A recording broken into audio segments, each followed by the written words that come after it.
잠언 5장 11절 두렵건대 마지막에 이르러 내 몸 내 육체가 쇠퇴할 때에 그가 한탄하여 말하기를 내가 어찌하여 훈계를 싫어하며 내 마음이 꾸지람을 가벼이 여기고 내 선생의 목소리를 청종치 아니하여 나를 가르친 이에게 귀를 기울이지 아니하였던 무리 중에서와 모인 중에서 모든 악에 거의 빠지게 되었었노라 하게 될까 하노라. 너는 너의 우물에서 물을 마시며 너의 샘에서 흐르는 물을 마시라. 5장 1절에 내 아들아, 아들한테 한 말입니다.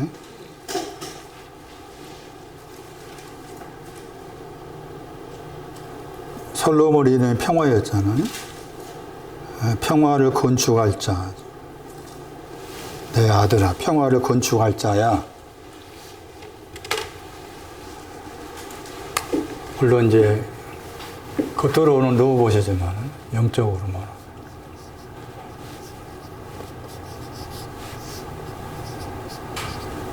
아들이란 단어에 건축하다가 있으니까 평화를 건축할 자. 여러 차례 말씀드린 것처럼 마지막이라는 단어를 썼다 그 말은 처음에 신앙 가지고 있단 말이었죠.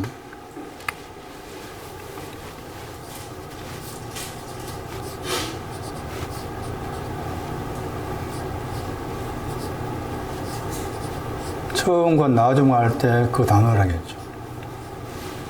히브리어 이 단어가. 처음에 신앙이 있다고 말이죠. 처음에 신앙을 가진 사람인데 한탄하게 될 거다.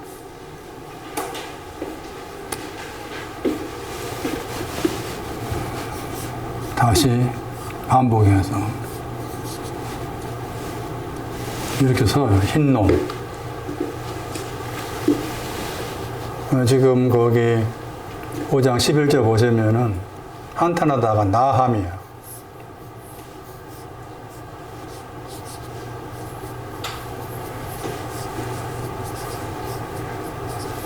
이 단어 다르잖아요. 제가 설명하기를 어떤 히브리 사전이에요. 그건 히브리 사전인데 그렇게 해석하게 된 근거가 되는 어떤 근거 자료는 제가 또 잘 찾지를 못했어요. 근데 일단 제가 뭐 히브리어도 있고 뭐 하지만은 그 히브리 사전을 쓴 사람보다 훨씬 못할 거 아니에요, 지식이. 그 사람의 말에 해석에 의하면은 이 단어가 이렇게 치환됐다는 거죠. 치환이라는 말이에요. 치환. 그러니까 해가 뒤니 이리 가는 거예요. 뒤니 해가 이리 가고 치환할 수 있다는 거예요. 치환할 수 있다. 그래서 나함이 만들어진 거예요. 왜 그러니까 이제 오늘을 좀 아신 사람은 왜 흰놈인데 왜 나함이라는 단어가 흰놈 게엔나라는 그 흰놈이라는 단어와 어떻게 해서 연결되느냐라고 좀 이렇게 아는 사람이라면 그렇게 질문할 수 있을 거잖아요. 근데 말씀드린 것처럼 그 히브리 사전에는 이 단어가 하고 이 단어를 치환시킬 수가 있는데 이렇게 치환되었다는 거죠. 그러니까 이 구절이 한탄하다 하는 이 단어가 이제 다른 데서는 이루하다 뜻도 들어있어요, 단어가. 나함이. 근데 여기서는 한탄하다 번역했으니까. 그러니까 흰놈, 게엔나 할 때 그 엔나 거기에 이 한탄하다 들어있다는 거예요. 그리고 이제 흰놈의 골짜기 할 때 아예 이제 그것을 애통에 슬피 우는 골짜기다. 그렇게 이제 번역을 해놓은 거지. 그러니까 지금 쭉 여러 시간 걸쳐 하고 있지만은 게엔나, 지옥, 흰놈의 골짜기. 저는 이거 보고서 쇼킹해요, 쇼킹. 충격받았어요. 응? 이렇게 찾아놓은 거 보고 충격받았어요. 어떻게, 어디에 근거해서 이렇게 찾았을까? 대단하다. 요 증인은 개연락 없다고 그래, 지옥에. 그럼 그 사람이 말하는 지옥이 없다 하에 그 개념은 제가 설명하고 있는 거 달라.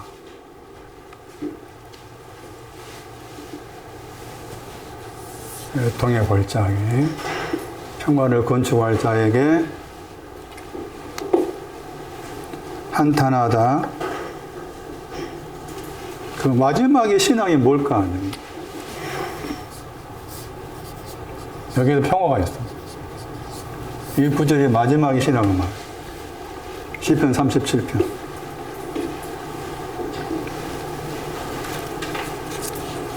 37절, 38절인데 37절은 부정적으로 말하고 38편은 긍정한 말이에요.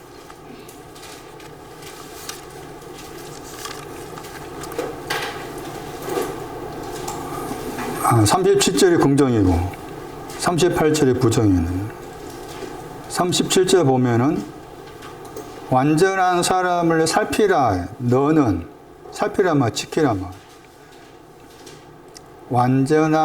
완전함의 신앙을 지켜라 너는. 그리고 정직한 자를 보아라. 그러니까 완전한 사람하고 정직한 자가 나오잖아. 정직한 신앙이 더 높아. 겉으로 보면 완전한 자가 높을 것 같잖아. 정직한 신앙이 더 높아. 그런 다음에 끼 했잖아. 이 단어 굉장히 중요하다겠죠. 왜냐하면 결국이라 했었죠. 같은 단어. 마지막 뭐가 되는 거야?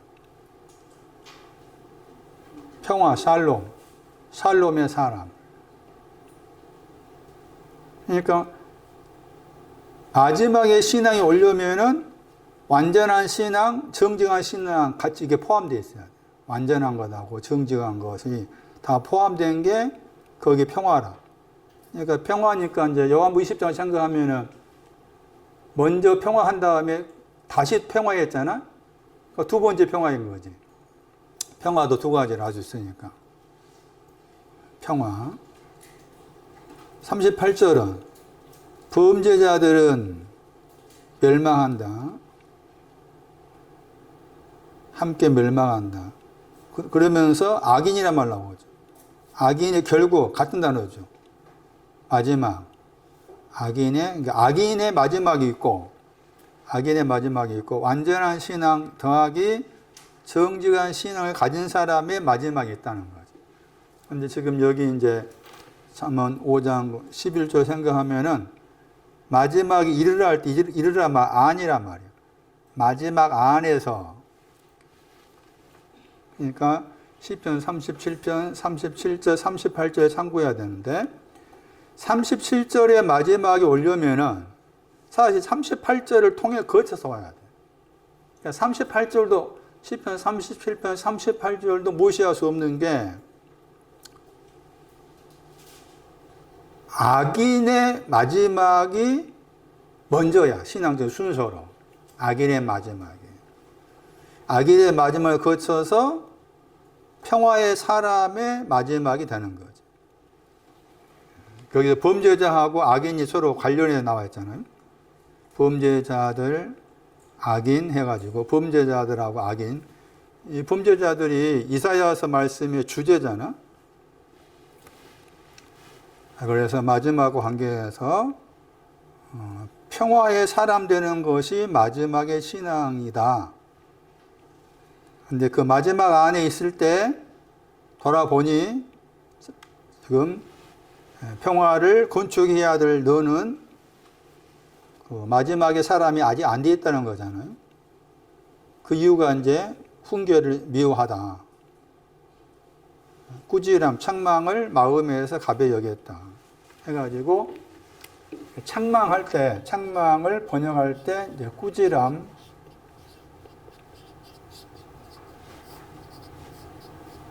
그런데 우리가 이제 책망을 한다고 했을 때 징계는 잠언 1장 거기 이제 3절 말씀이 의와 공평과 정직에 대해서 징계한다고 나와 있잖아요. 그것도 그냥 중요한 구절이에요. 징계에 대해 설명할 때. 그 책망한다고 했을 때 이제 하나님께서 아까 잠깐 합니다 그런 표현을 했지만은 하나님께 나를 책망하신다고 했을 때 이 우리가 생각한 이 겉의 것으로 책망한다는 말 뜻이 아니야, 단어가. 말씀으로. 사전 찾아보면. 예? 책망한다 여기에도 정정의 뜻이 되어 있어. 책망한다 여기에 교정.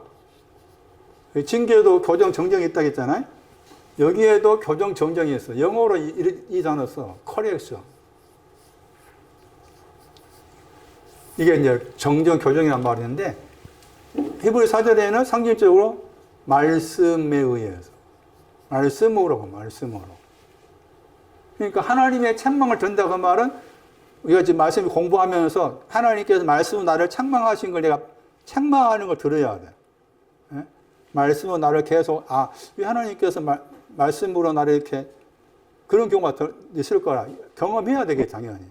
말씀을 듣고 배우는 데 있어서 꼭 저 말씀이 나를 책망하는 소리로 들려진다면 그게 맞는 거야. 예? 그럼 우리 잘못 생각하지. 목사님 나를 때린다 생각하잖아. 그게 아니야, 그 말이지. 그러니까 책망한다는 것은 사전에 보면은 가로에 써놨어. 상징적 뜻이라 해가지고, 사전에. 해가지고, 말씀으로 책망한다는, 말씀으로. 책망하시는. 말씀으로 책망하는 거야. 그러니까 우리는 나는 책망을 마음에서 가벼이 멸치하면 안 된다겠지. 그러니까 책망해 주세요 해야 돼. 나를 징계해 주세요. 징계란 것도 결국 말씀과 연관되는 거지, 따지면은.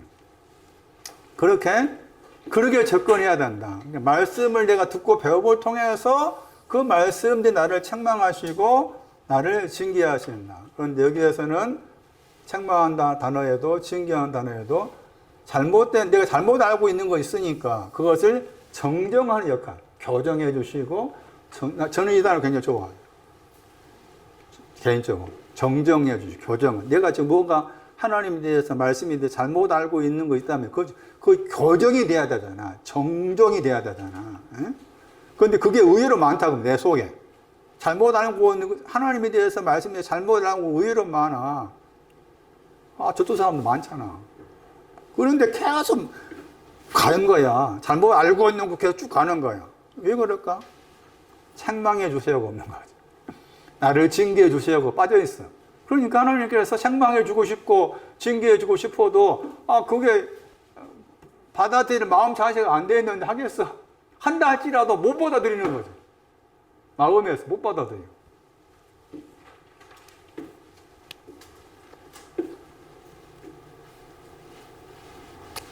선생, 다시 들었던 말씀을 다시 정리하면서 드린 말고 있습니다.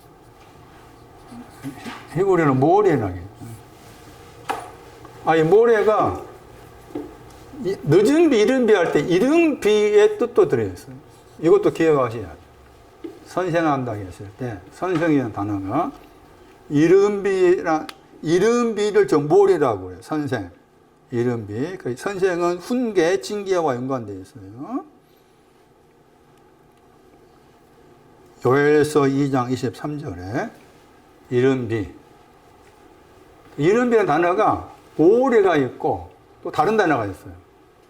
근데 여기 모래라는 단어에는 이른 비가 있는데 이른 비, 늦은 비 할 때 여기 보시면은 요엘서 2장 거기에 이른 비가 나와요. 우리가 생각할 때 여기서 야고보서 5장에서도 이른 비, 늦은 비 말씀한 내용이 나오거든. 그러면은 이른 비, 늦은 비라고 했을 때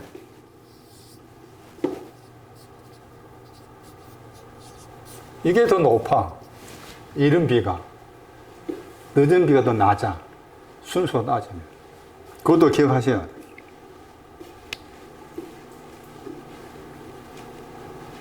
모레 욥기 36장 22절이었지.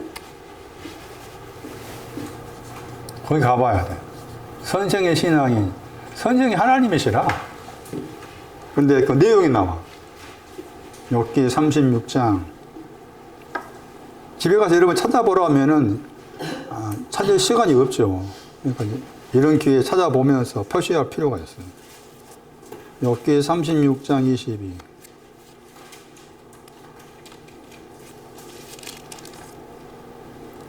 번역을 교훈을 베풀겠냐 번역했잖아. 그러니까 명사니까 그냥 선생 번역해야 돼. 누가 그와 같이 선생이겠느냐 그 말이지. 하나님은 선생이라고 하나님. 네? 찾았어요? 욥기 36장 22.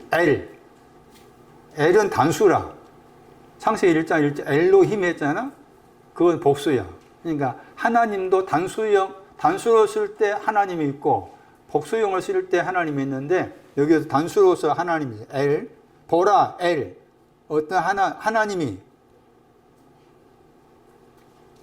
선생이시다. 누가 그와 같은 선생이겠느냐 그러신 거나 반문한 거잖아. 그러면서 거기에서 선생과 관련된 신앙이 권능이 나오죠. 코와 많이 들어보셨잖아. 코와 안에서 그 다음에 큰 일을 향하다 나왔죠.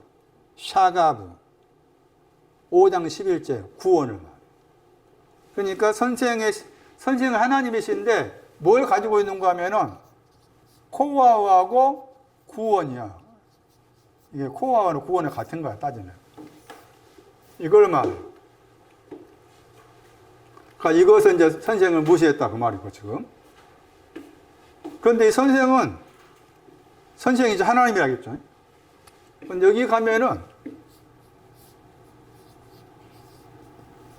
원래 선생이신 하나님은 숨어 있어요. 여기 두 번 나와. 그래서 이 선생이라는 단어가 잠언 5장하고 욥기 36장하고 여기에 두 번 나와가지고 4번 나온 단어야. 4번. 이사야 30장 봐.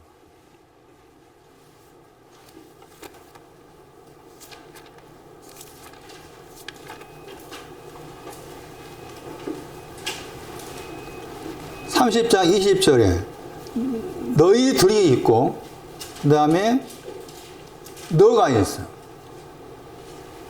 이사야 30장 20절에 너희들이 있고 너가 있어. 그 너희들은 18절 봐봐. 18절 너희들한테 은혜 베푼다 했죠. 은혜 베풀다. 또 너희들한테 공의력이라고 그랬죠. 너희들한테. 그러니까 18절 참고하면은 이 이제 복수인 너희들한테는 번역된다 한다면 은혜를 베풀고 공의를 여기다. 그게 지금 너희들한테 하신 말씀이고, 그 다음에 너에 대해서는 19절이라. 예루살렘 거하고 시온의 백성하면서 너가 나오죠. 너는 그랬잖아. 너는 그러면서 통곡하다 울다인데 두 번 나와. 울고 울다. 그러니까 두 번에 걸쳐서 울었는데 이제 더 이상 울지 않게 되었다 그 말이다. 그러면서 거기에서 하난, 은혜 베풀다가 또 두 번 나와. 이사야 30장 19절에. 그러니까 앞에서 울다가 박하가 울고 울었다. 그런데 더 이상 이제 울고 울었었는데 울고 울지 않게 되었다 하는 게 뭔가 하면은 은혜 베풀고 은혜 베풀다가 오니까 그런 거예요. 그러면 하나님의 은혜가 나한테 오기 전에 울어야 돼. 하나님 나에게 은혜 주세요라고 울어야 돼. 박하가 은혜 주세요 하난 나에게 은혜라는 게 그냥 오지 않아. 그냥 건들건들해서 오지 않아. 제가 어쩔 수 없이 개인적 이야기지만 살 빼려고 지금 막 안간힘을 써서 노력하고 있어요. 지금 많이 빠졌어. 보시다시피.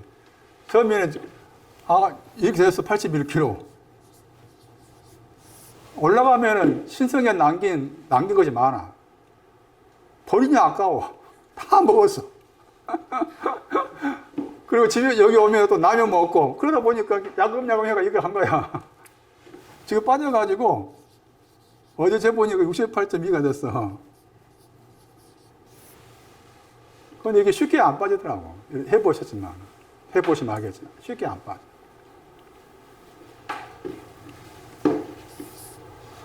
이거 성경에 안 나온 이야기예요. 6대4, 제 개인적인 이야기예요. 다룰 수 있겠지만. 6대4 비율이 필요해.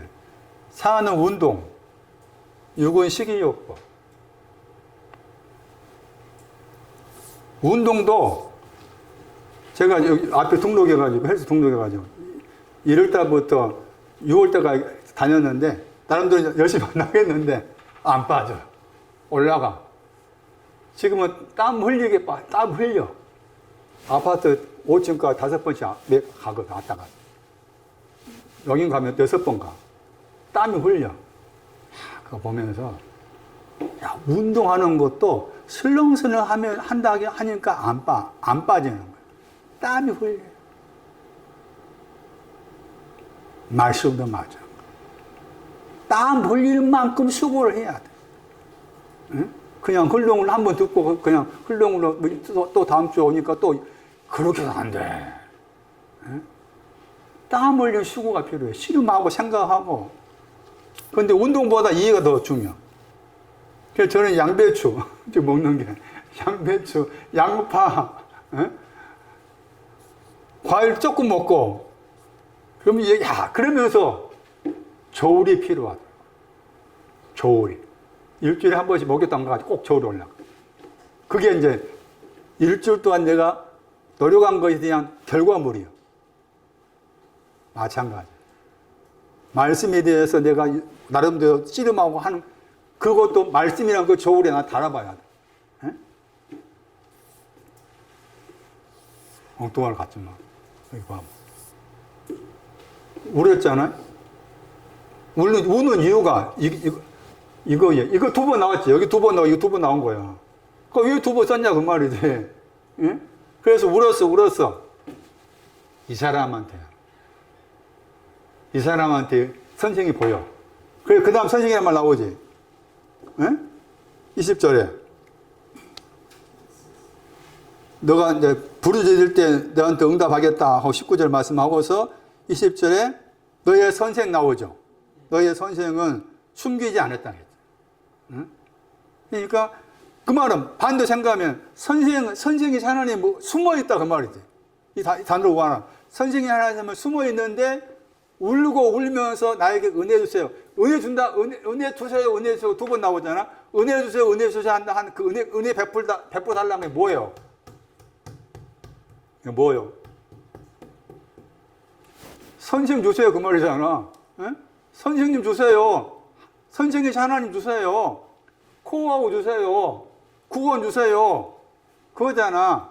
그러니까 너의 선생은 더 이상 숨겨지지 않겠다. 너의 눈이 너의 선생을 본다고 했잖아. 그런데 너희들이 해당된 사람은 20절 말씀에서 환난의 떡과 고생의 물을 너희한테 죽는 거예요. 그러니까 너희에 속한 사람의 신앙은 더 낮은 것이지. 예?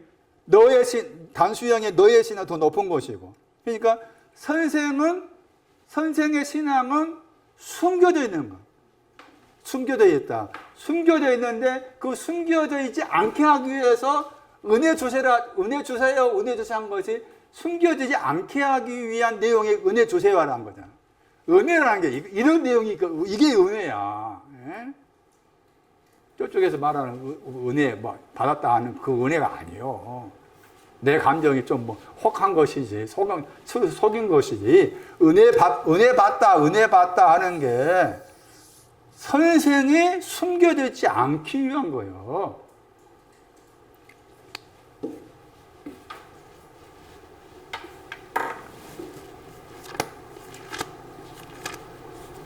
다시 사무엘 5장.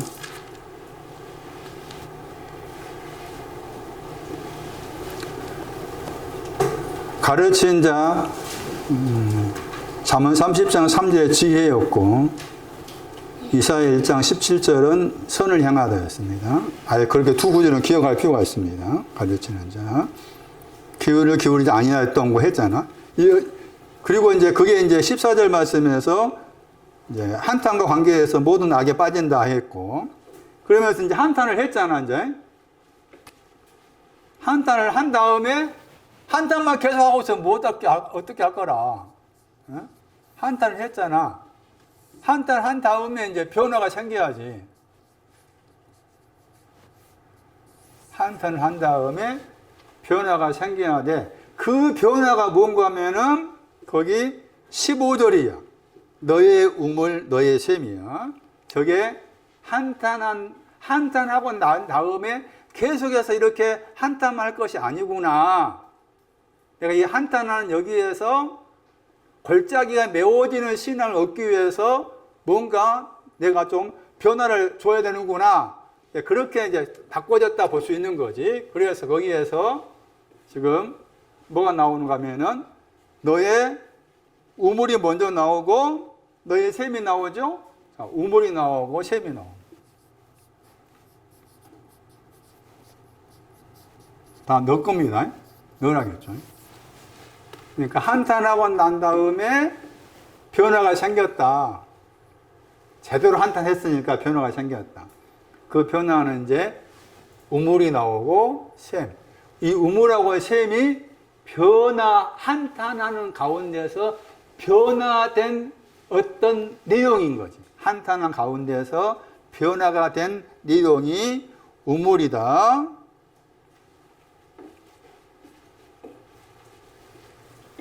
조사하다. 내가 이제부터 조사해야 되겠다. 검토해야 되겠다. 동사가 뭘 조사하다, 무엇을 검토해야 되느냐. 조사한다고 했을 때 선생에 대해서, 선생의 신앙의 내용에 대해서 내가 조사해 봐야지 해서 조사를 하게 된 거야. 그게 너의 우물이야. 조사를 하게 되니까 뭐가 나왔어?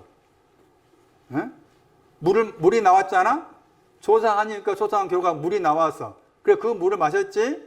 그 물이 구원이에요. 이사야 12장 3절에 구원. 그 다음에 셈이 나오잖아? 셈이 에서 했잖아. 에서 번역된 에서가 나왔지? 중요하다겠지. 기억나시는 분 모르겠네. 가운데로부터야. 가운데로부터. 저 단어가 가운데 안에 있다가 가운데에서 바깥 나가는 거야. 그게 지금 여기서 말하는 셈이 하는 역할이야. 셈. 가운데 안에 있다가 가운데에서 바깥으로 나가는 것이 에서라는 단어. 영어에서는 out of였잖아. 앞에 있는 그 전치사가 아웃이라는 단어고, 가운데로부터야. 가운데 안에 있다가 나간 거야. 가운데로부터. 이게 셈이야.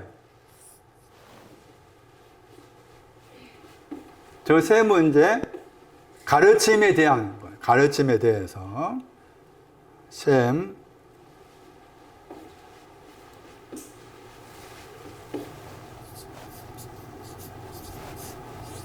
파다의 뜻입니다.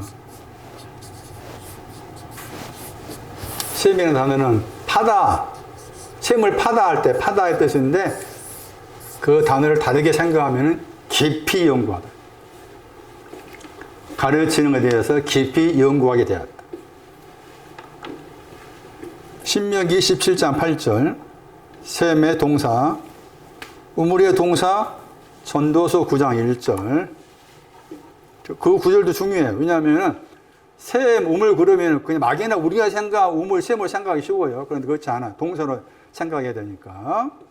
자, 다시 정리하면은 한탄한 다음에 한탄을 하는 가운데서 자기 안에 평화를 건축할 그 자기 안에서 변화가 생겼는데, 내가 계속해서 한탄만 하고 있을 것이 아니라 우물에 대해서 우물을 어떻게 해야 되겠구나. 조사를 해야 될 거예요. 검토를 하고 선생에 대한 신앙에 대해서 조사하고 검토를 해야 되겠다. 그러니까 그 결과 물이 나오게 된 거야. 거기에서 선생의 신앙도 구원이잖아. 물이 나와서. 그다음에 셈이 하는 일은 가운데 안에서 가운데 바깥으로 나가게 하는 걸 셈이 하는 일인데, 깊이 연구해서 가르침에 대한 선을 행하다, 지혜에 대해서 깊이 연구하니까 그것이 이제 밖으로 나가게 했는데, 그 번역된 다음에 동사가 흐르는 물을 마신다 했잖아요. 이게 반석에서 물, 추르라는 반석에서 물이에요.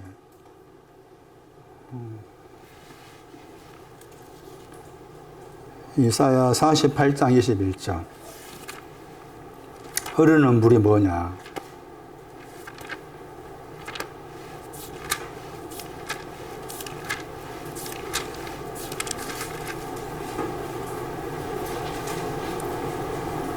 거기 흘러나게 하시며 바위로부터, 바위가 추르잖아.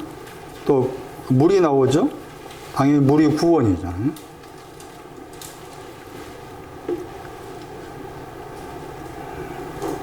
앞에 것도, 앞에 물도 구원이고, 뒤에 말한 셈에서 나온 것도 구원이고.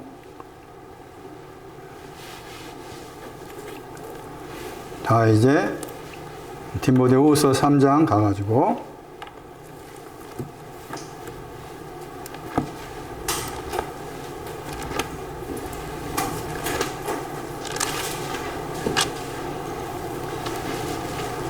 디모데후서 3장을 보기 전에 책망과 거기 징계에 대한 잠언의 말씀 몇 군데라도 보고서 디모데후서 넘어갈게요. 잠언 6장 23절 보세요. 잠언 6장 23절. 책망과 징계가 왜 중요한가에 대한 설명. 잠언 6장 23절에 명령은 등불이다. 법은 빛이다겠죠.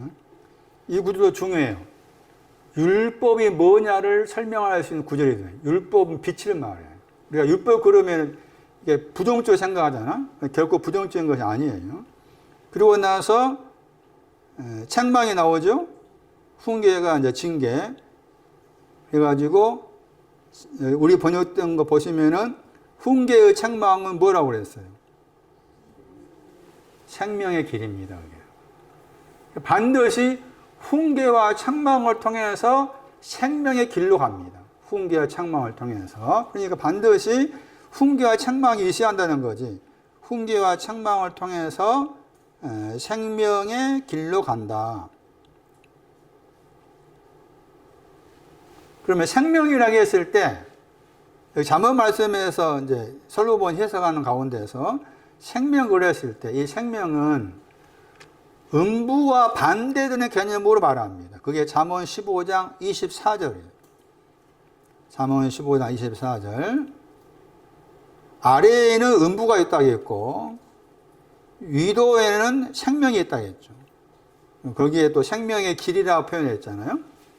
잠언 15장 24절에 길이라는 단어하고 잠언 6장 23절에 길이라는 단어가 다른 단어죠. 근데 보통 이제 히브리를 하면은 길 그러면 이 두 단어가 많이 나오는데 그 중에서 이제 6장 그 23절 말씀이 아마 더 많이 나온 것 같고 15장 24절의 길은 아마 앞에 6장보다 더 적게 나올 거예요. 근데 어쨌든 이제 다른 단어 썼지만은 생명을 썼다 그 말이고 거기에서 이제 생명을 말할 때 음부에서 떠난다겠죠. 거기에 그러니까 생명하고 음부하고 서로 대치되는 거라. 대치. 여기 이 구절이 중요한 게 이제 누가 16장 말씀에 부자가 어디 갔어? 음부에 갔잖아. 부자가 음부에 갔다. 거기도 음부도 이 음부야. 그러면 부자가 간 음부는 어떤 음부라?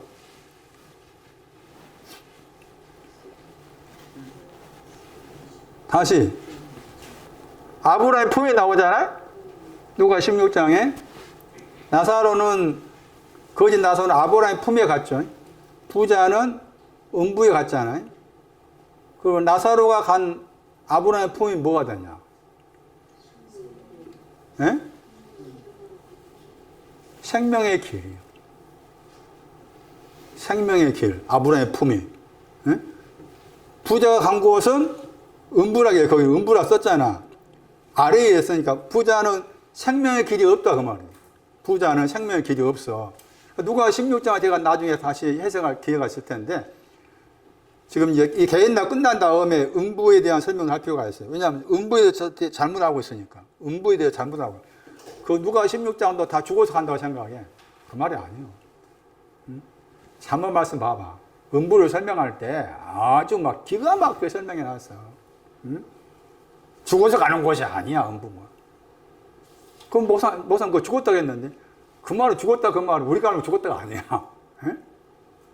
그리고 거기에서 또 막 표현이 나오잖아. 이렇게 뭐, 고난받았다 나오잖아? 불꽃 가운데 고난받았다. 그 단어도 굉장히 중요한 단어야. 고난받았다. 한 단어도. 그러니까 누가 16장 말씀에 음부라는 개념도 사람이 죽어서 가는 곳이다가 아니다. 아브라함의 품은 생명의 길을 말한 거고. 누가 16장 해석한다면은, 누가 16장 23절에, 마태복음 16장 18절 말씀 보면은, 교회를 내 반석 위에 세우겠다? 그 다음에 음부의 문들이, 이게 이제 뭐 한다겠죠? 그럼 반석 위에 세워진 교회는 생명의 길을 가진 거지. 이 구절을 해석하면. 반석 위에 세워진 교회는 생명의 길을 가진 교회야. 생명의 길을 가진 교회니까 음부의 문도 이기지 못해. 그러면 다시 이제 누가 심지어 간 다음에 부자는 반석에 세워진 교회가 아닌 거지. 나사로는 반석에 세워진 교회가 된 거고. 그렇게 생각하셔야 돼. 그러니까 음부라는 개념도 죽어서 가는 곳으로 그렇게 하면 안 돼. 헬라어 단어도 제가 설명드렸을 건데, 헬라어에서 음부라는 단어가 보아야 되는 것을 보지 못한 거야. 그 다음에 히브리어로 음부가 뭐였어요? 황폐하다요, 황폐하다. 그러니까 우리가 알고 또 음부에 누가 갔어? 요나가 갔어. 요나가 음부 갔다니까? 나오잖아? 시편 18편 봐봐. 다윗이 가 있어. 음부의 주에 매였다고 했잖아. 그 말이 뭐예요? 개인나도 그렇고 음부도 잘못 알고 있는 것을 교정을 해야 돼. 생명에 대한 내용.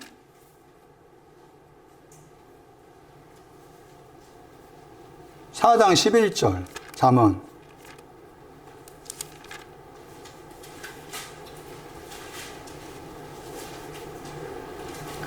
잠언 4장 11절 나중에 보기로 하고, 15장 32절 잠언.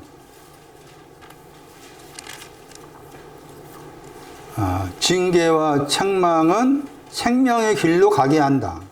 생명의 길로 가려면 징계와 책망이 반드시 있어야 된다. 15장 32절에 여기 또 훈계받기를 시은한 자 자기 영혼을 경히 여긴다.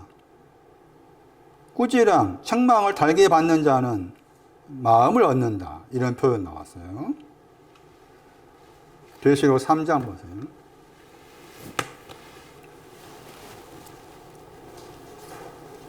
훈계와 책망.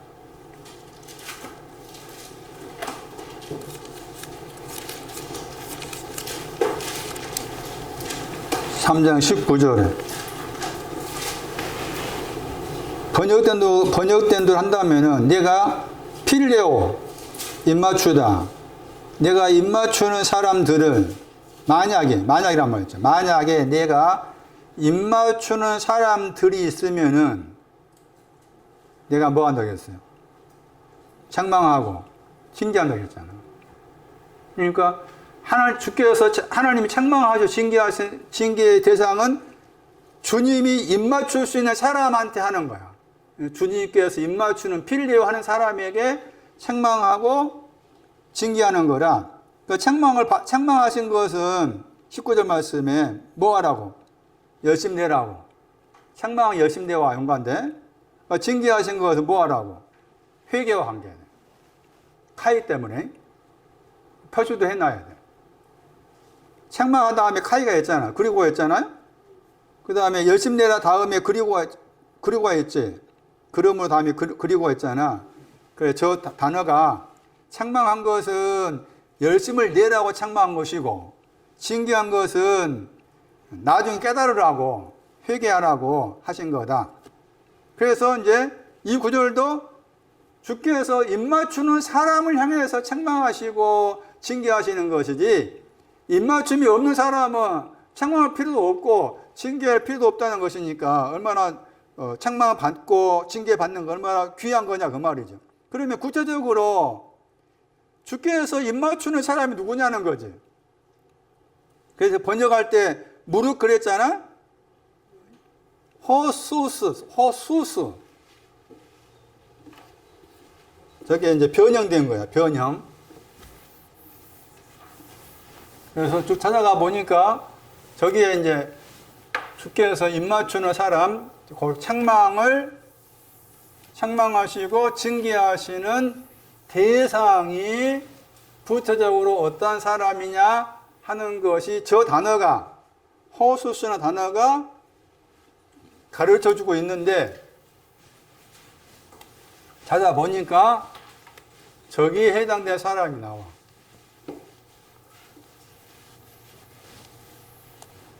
두 구절 봐요. 마태 22장 9절이에요.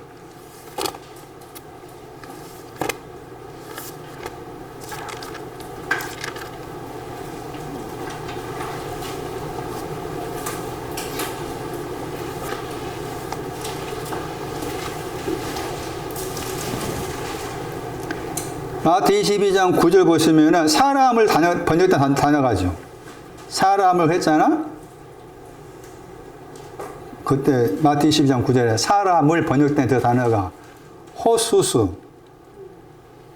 원형은 호소스잖아. 3745번은. 만난다 말 찾았다 말이죠.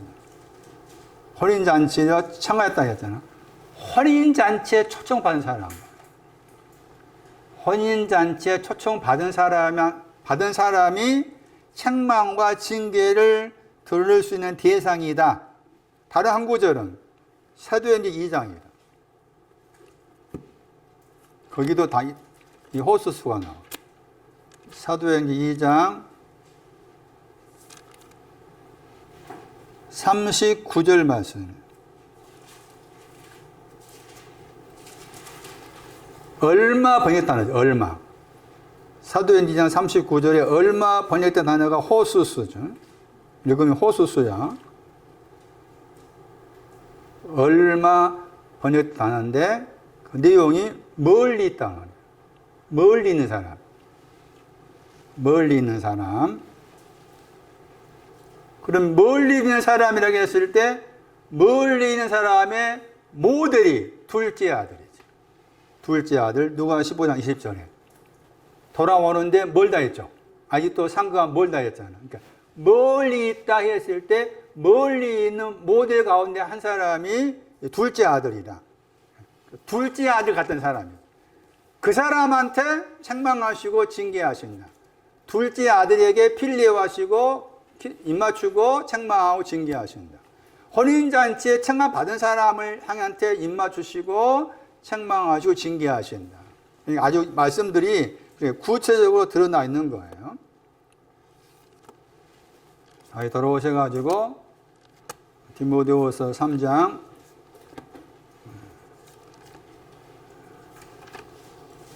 16절 말씀에서 책망이라고 했을 때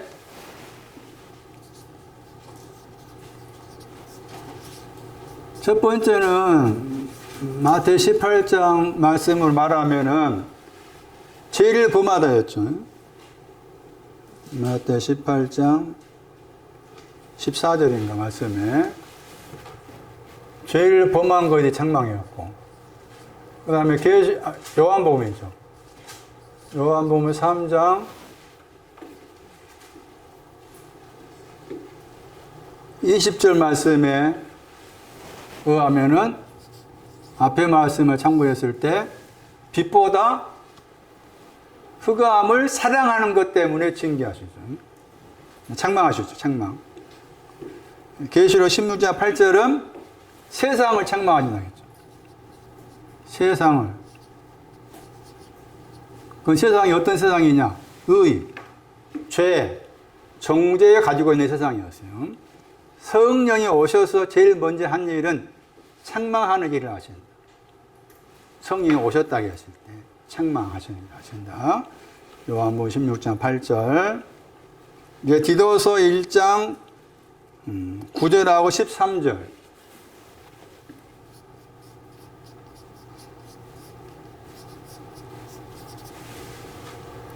책망하신다 했을 때 디도서 1장 9절.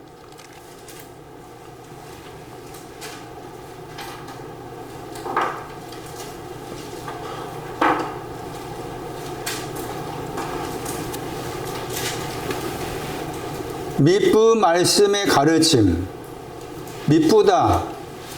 요한복음 20장 27절. 옆구리하고 손 믿는 거. 그 다음에 거기에서 이제 교훈이 나오죠. 디모데후서 3장 그 16절 말씀에 책망을 통해서 가르침 간다고 했잖아요. 가르침, 교훈 같은 단어예요. 근데 그 가르침, 교훈이라고 했을 때 내용이 가르침, 교훈 그랬을 때 바르다. 바르다. 가르침 내용이 바르다. 거기에 책망이 나오죠.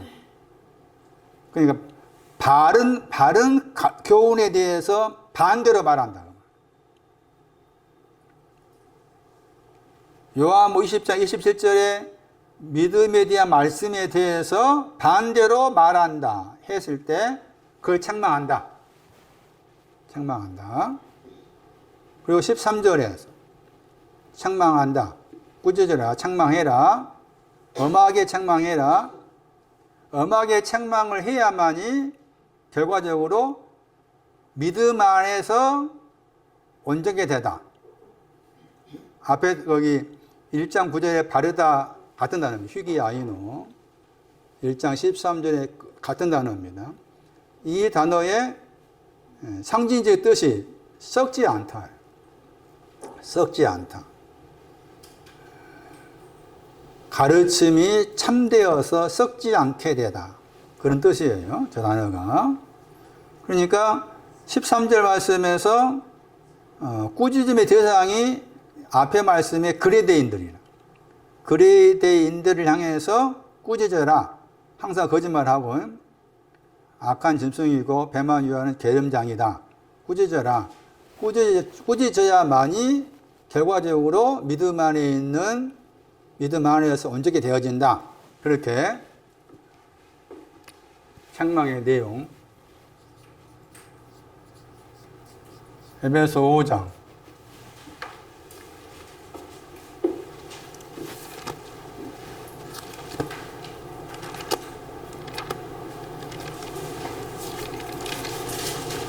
(11절) (12절)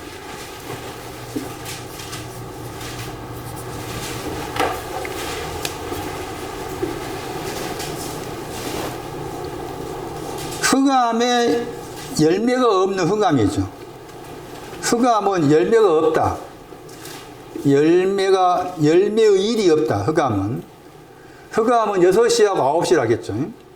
6시의 흑암, 9시의 흑암에는 열매가 없는 일을 하고 있다. 거기에 참여하지 말라고 하면서 말로 그랬죠. 말로는 히브리 12장 13절 말씀에서 절두파리를 보다도 고치는 거였죠. 거기에 대한 책망입니다. 말론이 없는 것에 대한 책망.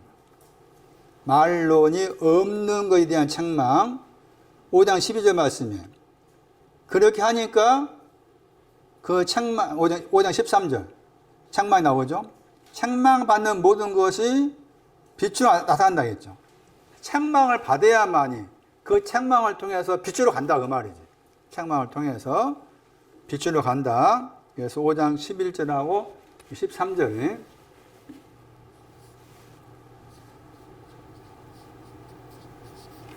야고보서 2장 책망. 여러 가지로 말하고 있습니다. 야고보서 2장 9절.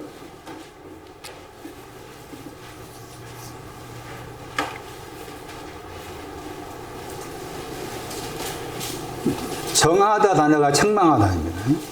야고보서 2장 9절에 책망하다.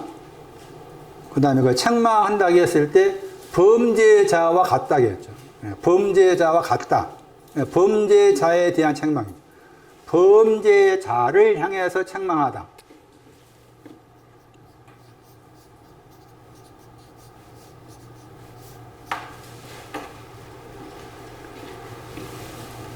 그런데 범죄자를 향해서 책망한다고 했을 때 여기서 범죄자는 외모로 취한다고 했죠. 외모로 취하다.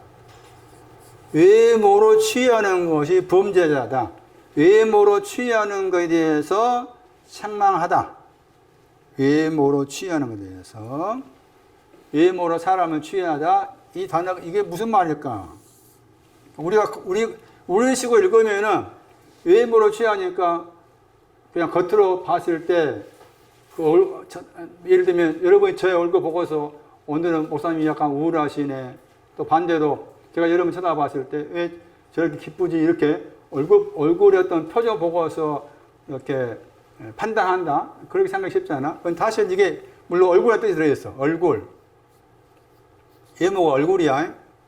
그러니까 취하다 영접하다야. 그러니까 얼굴을 영접한 것을 말해. 얼굴을 영접한 거야. 얼굴을 영접한 것이 외모로 사람을 취하다 했을 때 그 내용이라.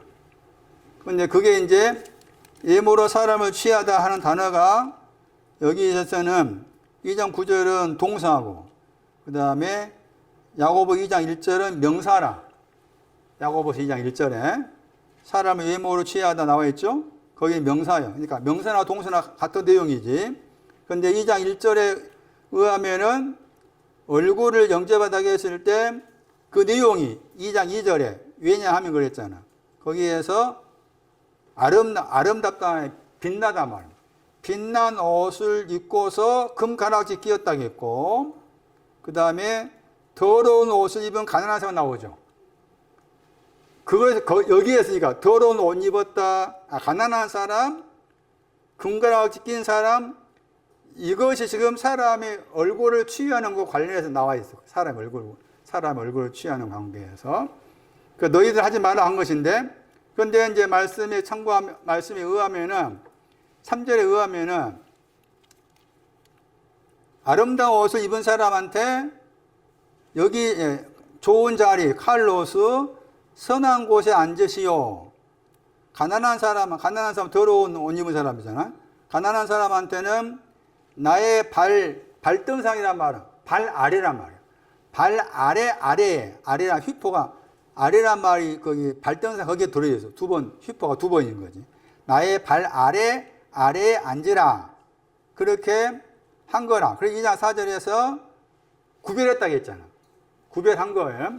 그러면은 이 말이 뭔가 하면은 겉으로 얼굴로서 판단한다고 했을 때 그 얼굴이 이 얼굴이 아니고 아름다운 옷을 입은 금가락지 낀 사람, 그 다음에 더러운 옷을 입은 가난한 사람, 그것이 이제 얼굴의 내용이라. 다 떼버리면은, 잠간다면, 더러운 옷을 입은 사람하고, 빛나는 옷을 입은 사람을 보고서, 빛나는 옷을 입은 사람을 영접한 거야. 취한단 말이야. 빛나는 옷을 입은 사람 영접한 거야. 더러운 옷을 입은 사람은 괄시했다게 뒤에 보면. 무시해서. 그러면, 말씀을 깊이 들여다보면은, 빛나는 옷을 입은 사람의 신앙 위치가 더 낮아. 그게. 더러운 옷을 입은 사람이 더 높아, 신앙적으로. 그 말은 더러운 옷을 입은 사람 이미 빛난 옷을 입고 난 다음에 빛난 옷을 입었지만 나는 여전히 더럽습니다 한 사람이야. 그런데 이제 판단한다고 했을 때 더러운 옷 입은 가난한 사람을 완전히 신앙적으로 빛난 옷을 입은 사람보다 더 낮게 말한 거지. 반대로 말한 거지. 높은데 낮게 말한 거야. 그걸 가르쳐서 얼굴을 취했다는 것이고 그것을 범죄자라고 그래. 그건 다시 이제 생각한다면은 다르게 말한다면은 이 얼굴이 이미 얼굴에 대해서 얼굴이 무엇인가 나와 있어. 그게 이제 일장이 있어. 얼굴이 1장 11절이야. 1장 11절. 거기에서 모양할 때 모양이 얼굴이야. 모양할 때 모양의 아름다움을 했잖아. 얼굴이 아름답다 그 말이야. 야고보 1장 11절에 모양이 얼굴이라고. 얼굴이 아름답다. 얼굴이 아름답다고 했을 때 이 사람이 이제 부한 사람이야. 부자한테 얼굴이 아름답다 한 거라.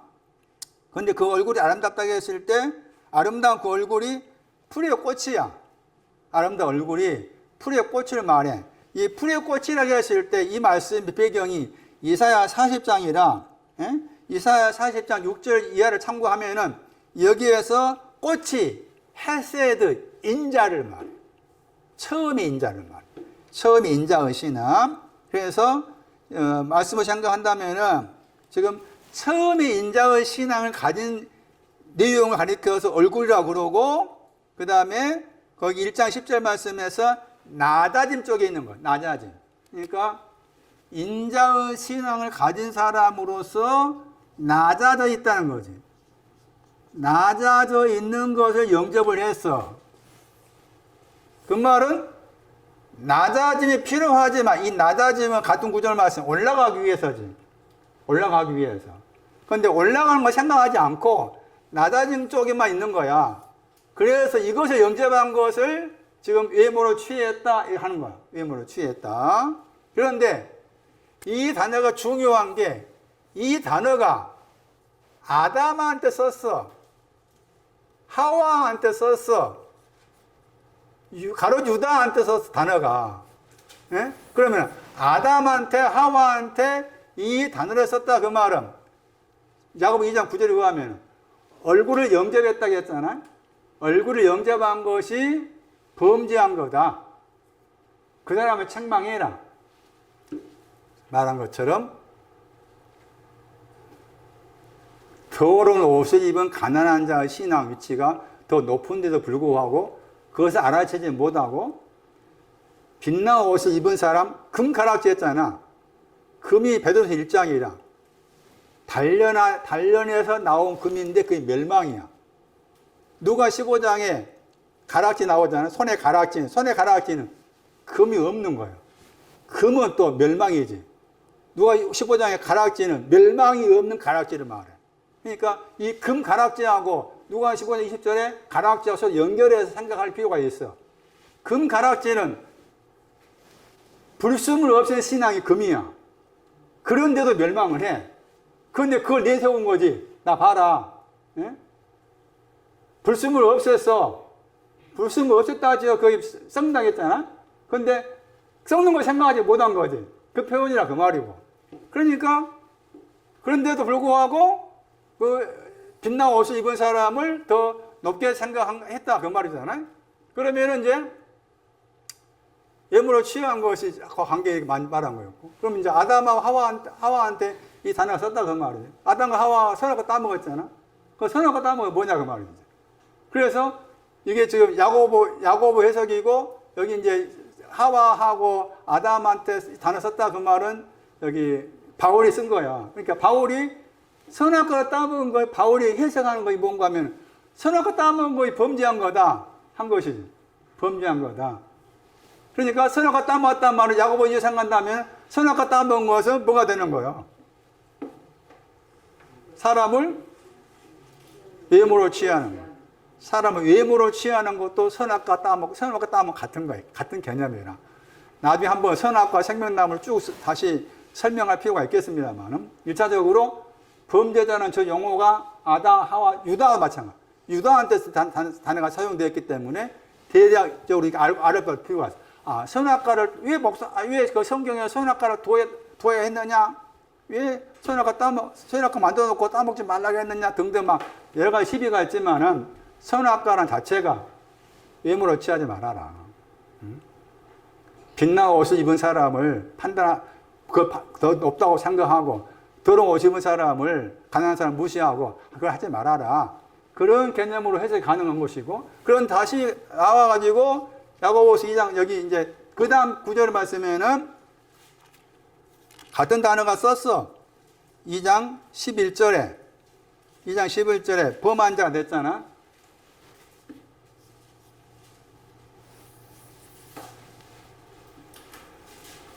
거기에서 뭐라고 해놓고 하면은, 간음하지 말라 했는데, 간음하지 않았어. 그런데 또 간음하지 말라 말씀도 있지만, 살인하지 말라 말씀도 있잖아. 간음하지 말라 하시니가 또한 살인하지 말라 하셨다. 야고보의 주장에 의하면은. 그런데 간음하지 않았어. 그런데 간음하지 않았는데 살인하게 되면은 율법을 범한 자라 했잖아. 그러니까 여기서 이제 살인이 나와. 살인. 자,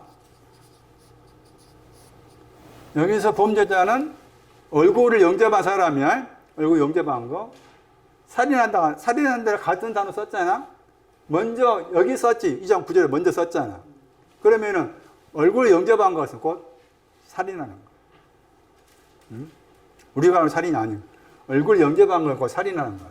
또 선악과 따먹는 거지. 그거 살인이냐. 선악과 따먹는 거 살인하는 거야. 살인하는 거. 살인하다.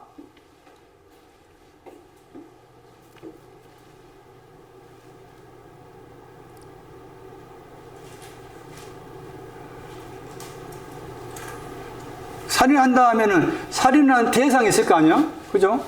살인한다고 했을 때 살인하는 대상이 의인입니다. 5장 6절 야고보서 의인을 살인합니다. 우리가 알고 살인이 아니고 내 안에서 의인을 죽이는 거예요. 내 안에서. 그 말은 의인 되고 싶고 아닌 거지.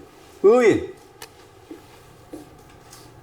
92편 13절인가 말씀에 정료나무 더하기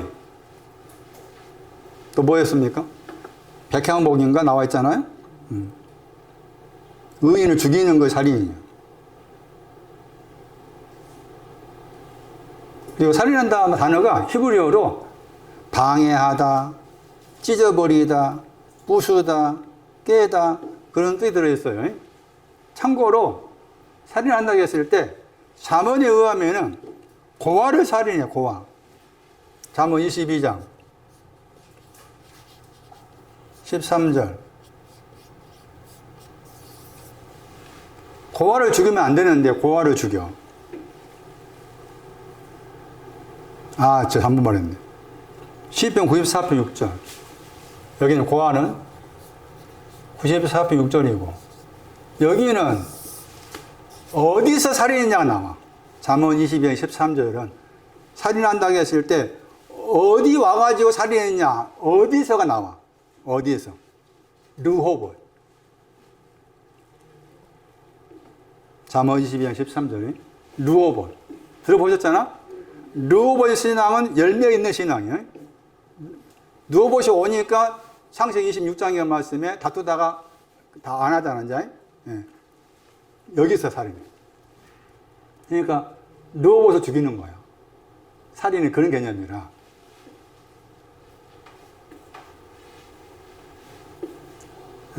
십계명에서 살인하다 간음하지 말라 그런 내용도 문자적 말씀을 뛰어넘어 생각해야 된다. 물론 마태 5장 21절 22절 말씀도 살인과 관계해서 주께서 풀어놓은 말씀이 있는 부분이 있습니다. 자, 어쨌든 범죄하는 것에 대한 책망, 외모를 취하다. 내 안에서 의인을 죽일 때 책망하는 거. 7번째, 유다서 13절.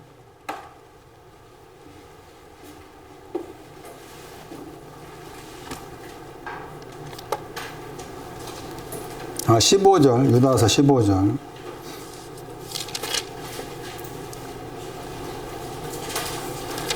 거기 심판이 나오고, 심판은 정죄란 말이고, 심판 단어가 정죄란 말이고, 그 다음에 거기에서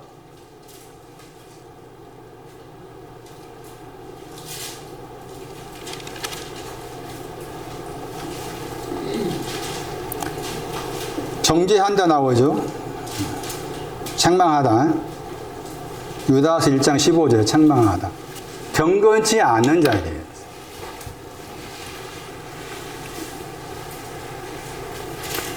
경건치 않는 자에 대해서 책망하다. 정죄하려 하십니다. 책망하다. 경건치 않는 자. 당연히 경건치 않는 것에 책망을 하셔야 돼. 왜냐하면 책망을 하셔야만이 경건치 않는 데서 경건으로 가는 거야. 경건치 않다. 경건치 않다를 책망해야, 여기서 이거 책망을 해야 그 책망을 듣고서 교정해가지고 일이 가는 거지. 경건치 않다예요. 그런데 이제 경건이라고 했을 때 또 잘못 이해하는 부분이 경건 그러면은 우리식대로 이제 경건을 생각을 하기 쉬워요. 근데 우리식대로 경건을 생각하면 안 되지.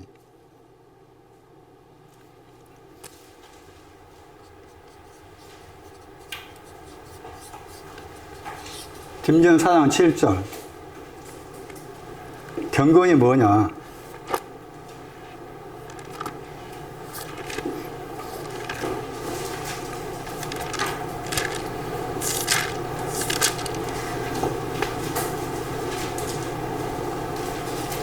사장 7절, 8절.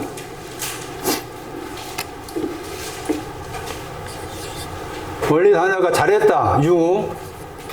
합성어예요. 달란트 남긴 사람만 잘했다 했잖아. 작은 일 충성했다. 더하기 경배하다.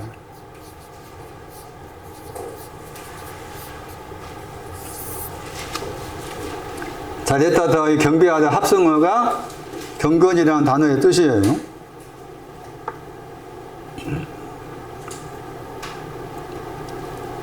보시면은 경건을 향하여 그랬죠. 사단 7절에.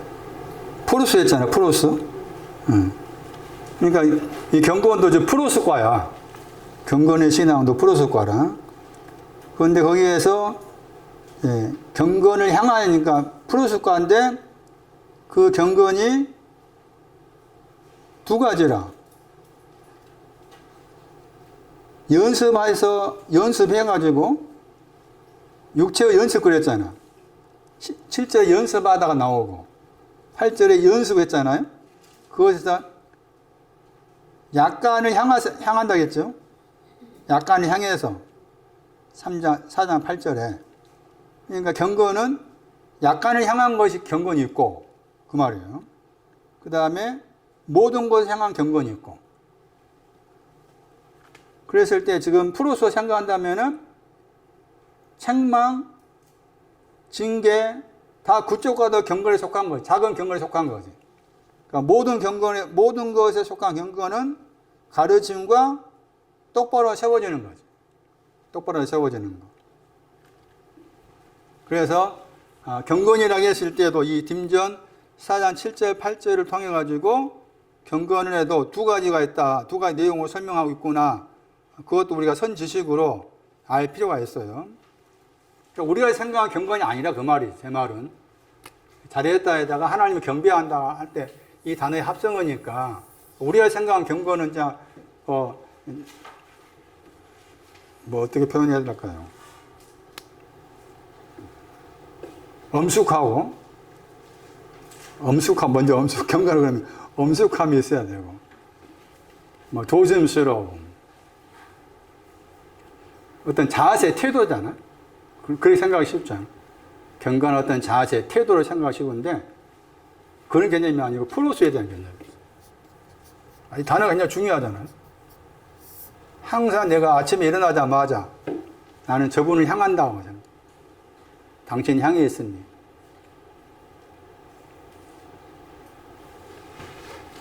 그게 기도. 지난번 설명한 거죠. 예배. 다 둘 다 이 프로스가 있으니까. 차 운전하면서도 프로스. 어디 가서 무엇을 생각하든 내 중심이 늘 당신을 향하고 있습니다. 그래서 내가 환경 때문에 짜증나서 욕을 하고 있다 할지라도, 욕 나온 일을 하고 있다 할지라도 당신을 향합니다.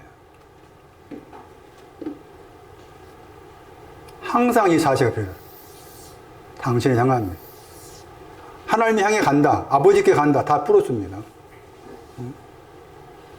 굉장히 중요한 단어지. 굉장히 중요한 단어. 향한다, 나는. 그런데 이 향하다를 방해하기 위해서 많은 이제 잘못된 거 들어오는 거잖아. 내 속에. 하나님을 향하는 그 방향으로 가려 하는데 이거에 대한 방해 공작으로서 나의 어떤 생각이나 감정이나 다른 것들 들어와서 방해 공작을 많이 하는 거예요. 그럼에도 불구하고 설사 방해 공작에 내가 넘어졌다 할지라도 다시 일어서서 향한다. 일터에 갈 때도 나는 당신을 향해 갑니다. 돈 버는 그 일터도 풀었어야 돼. 나의 모든 일터, 나의 삶, 부엌 가서 일하는 거 다 향하여. 향하여가 굉장히 중요해요. 그의 기도, 예배, 경건도 향하여. 작게 향하는 거, 모든 것을 향하는 거. 그러니까 여기서처럼 경건치 않는 것을 책망을 해야만 이제 경건을 향해서 가는 거예요. 경건을 향하여. 태도, 말한 것처럼 우리가 알고 있는 어떤 태도나 어떤 자세 그런 의미의 개념이 아니다, 경건은. 이 개념이 아니고 향한다가 중요하다. 향하여.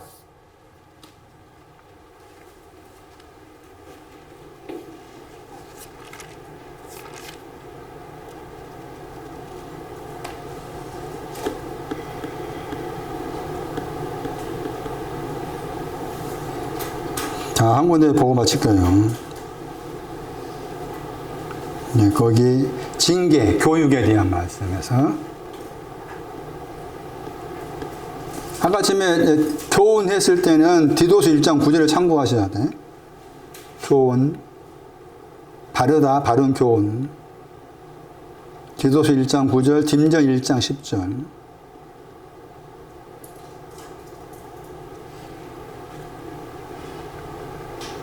그 다음에 이 징계, 교훈, 징계, 거기 교육, 의 안에 있다. 뭐. 왼쪽에 있는 의 안에서 징계를 향하여.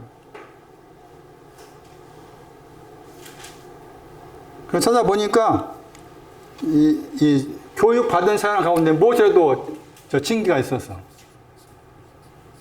바울도 그렇고. 모세한테 징계는 애굽에 있을 때 애굽의 지혜가 그로 하여금 자기를 징계하게 만들었어. 사도행전 7장 22.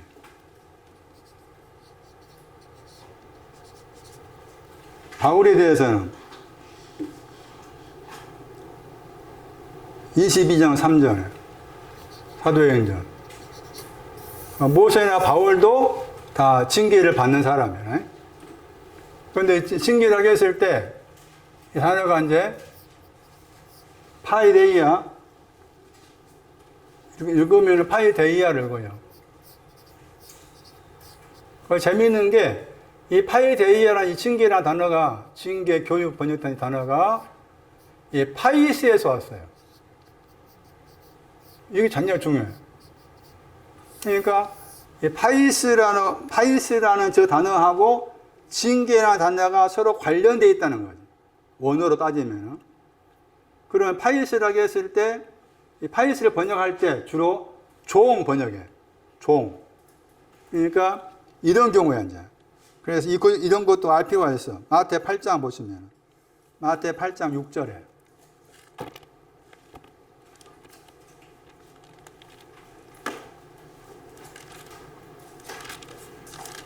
이 단어가 예수님한테도 적용했어요. 예수님한테도 이 파이스 단어가 적용해서 주께서 이제 징계를 가져가시는 걸로 나와 있는데, 여기 마태 8장 6절 말씀에 하인 번역했죠.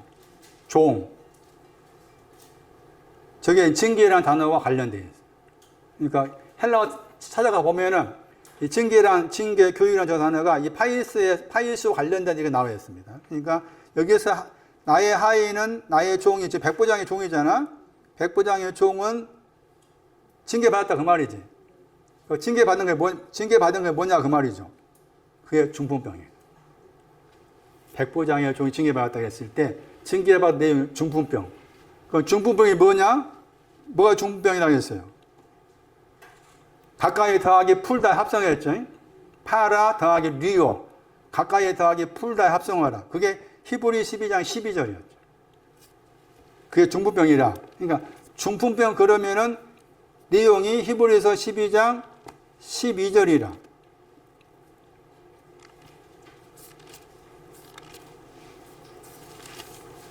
히브리서 12장 12절에 연약하다. 무릎이 연약하다. 그러니까 무릎이 연약하다 저게 중풍병이야. 저게 징계에 관련되고 근데 그 연약한 무릎을 어떻게 한다고 했어요? 이렇게 세운다고 했잖아. 그러니까 반드시 일으켜 세워지려면은 중풍에 걸려야 돼, 안 걸려야 돼? 걸려야 되는 거야. 걸려야 돼. 재밌는 게 파라 더하기 리오였잖아요. 파라 리오. 가까이 더하기 풀다잖아.